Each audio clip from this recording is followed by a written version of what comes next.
எதனால சொல்லுவாங்கன்னா வீட்டுக்குள்ளே அந்த திருஷ்டிக்காக நம்ம கட்டும் போது அந்த செடி வந்து இத்தனைக்கும் ரூட் கிடையாது, நம்ம ஹேங்கிங்கில் தான் வைப்போம். அந்த செடி வந்து வளரணும், துளிர்த்து வளரணும்.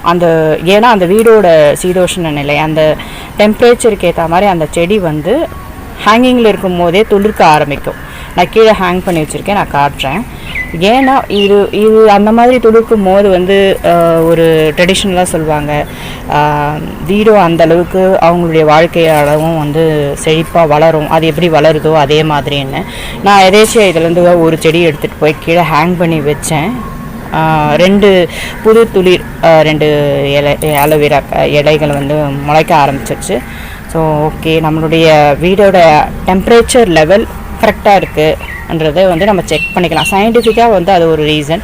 அண்ட் ட்ரெடிஷ்னலாகவும் வந்து ஒரு திருஷ்டிலாம் வாஸ்துக்காக வந்து கட்டுறது இந்த கற்றாழை. அண்ட்